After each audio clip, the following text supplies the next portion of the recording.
one have to be an adult to experience this consequence of prolonged stress.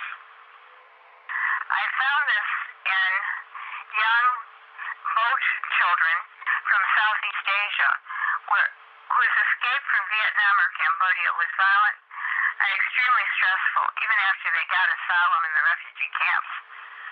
Refugees, whether from environmental degradation, as in Africa and Haiti, or from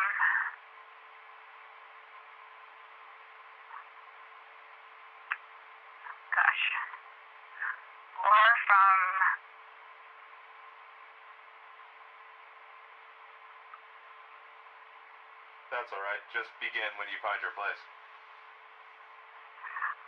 Start again. Refugees, whether from environmental degradation, as in Africa and Haiti, or from war or other persecution, have experienced all of these conditions from whence they fled. They are not necessarily bound to escape these conditions in the place in which they seek asylum. Afghanistan refugees in Pakistan were subjected to cruel and degrading treatment by the police, as well as by ordinary citizens. Many of the women studied have suffered head trauma, not only from direct explosives, but from treatment by husbands and, yes, even mothers-in-law.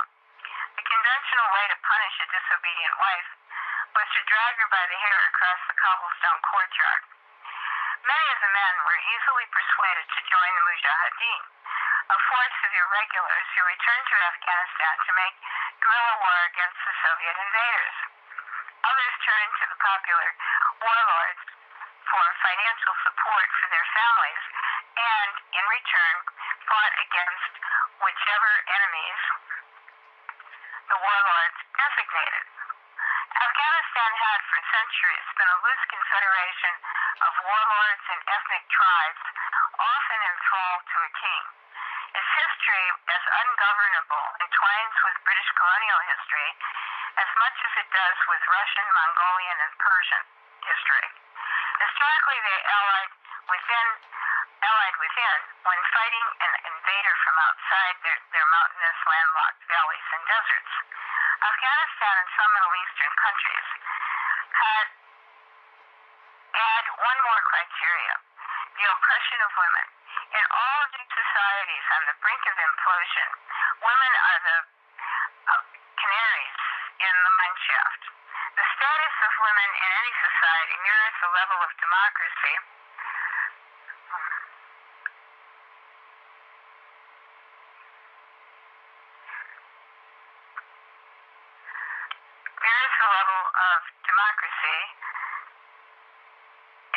and human rights prevalent in that society.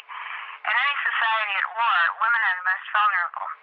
In Northern Ireland, I once described their plight as had James Connolly, who said Irish women were slaves of slaves. I added that they were prisoners of prisoners.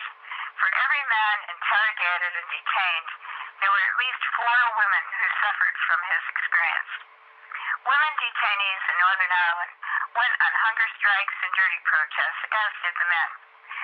In Africa and Bosnia, as in Nanjing under the Japanese invasion, women have been targets for gang rape, sexual slavery, and sexual brutalization. In many instances, rape is on order from the commanding officer and intended not only to demean women, but to demoralize husbands, fathers, and brothers. The women who have been raped are then regarded as dishonoring the family, and so it becomes a means to break down the family system of a victimized or vanquished people. Where torture is in the agenda, rape and sexual brutalization of women prisoners, usually in front of family members, as was the case in Chile and Argentina, terrorizes the entire society. Refugees from war, as in Southeast Asia during a quarter of the 20th century, are vulnerable as individuals and a group. The Vietnamese boat people had refugee status with UNHCR, but that didn't necessarily mean rapid resettlement. They became political pawns in the peacemaking process. receiving nations decided to stop their resettlement and repatriate them instead, even when they had valid documentation. This was especially true of unaccompanied minors. They arrived in the refugee camps already suffering PTSD and many other medical conditions. The camps themselves became part of the terror network in many instances. In all of them, there are elements of the following phenomena. 1. Terrorism. 2. Sectarianism. 3. Extrajudicial systems for meting out unequal justice that invariably attempt to legitimize A. torture, and B. detention without trial.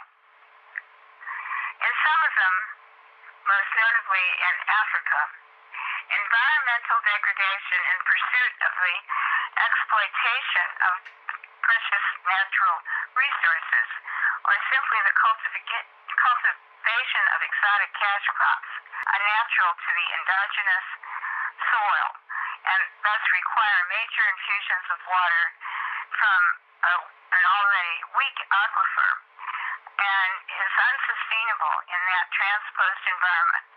In turn, this leads to unequal economic opportunities and quickly descends into tribal and ethnic conflict. Whether we are looking at Western Sudan, the area called Darfur, which the Sudanese government believes harbors untapped resources of water and oil, or at Nigeria, which has lately turned from aspiring to be the breadbasket of Africa to becoming the African Saudi Arabia.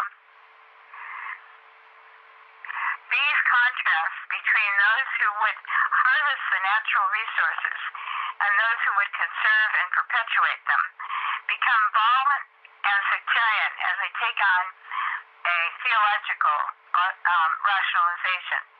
At that point, unremarkably, the conflict takes on the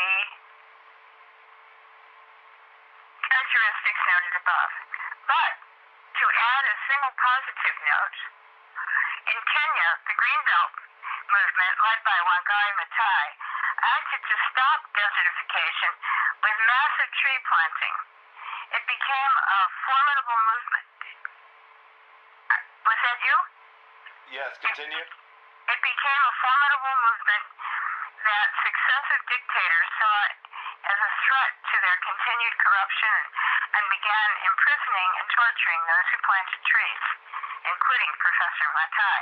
Terrorism originates when part of the population is terrorized, marginalized, and has no stake in the goods of the society. Whether this is fact or a politicized version of an unpleasant reality, this self-perception is its nexus. In such societies, the legal system generated to construct the institutions that perpetuate and preserve the culture outlaw a segment of the population, that is, place them outside the protection of the law. By doing this, they deny them access to the institutions and thus ineligible for the safety and security and social mobility such institutions provide.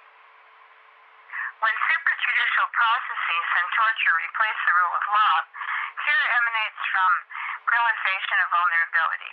In short, the terrorized, marginalized, unprotected are readily maneuvered into taking desperate action. Northern Ireland is an example of this process.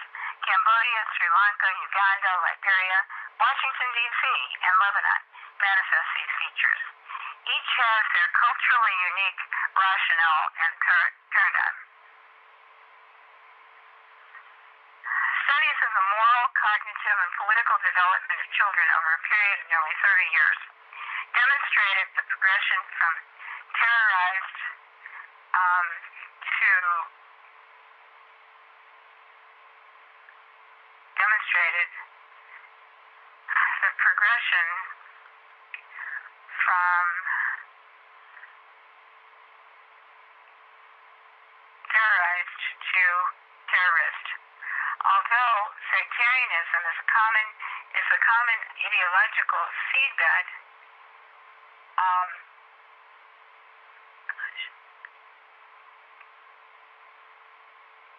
It's a common ideological seedbed, and colonial domination in many cases alienated and compartmentalized social groups.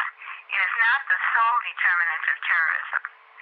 In Liberia, for example, the divide is between the Amur Liberians and the indigenous Africans. In Rwanda, colonialism and ethnic power struggles translated into political and then armed conflict and finally genocide.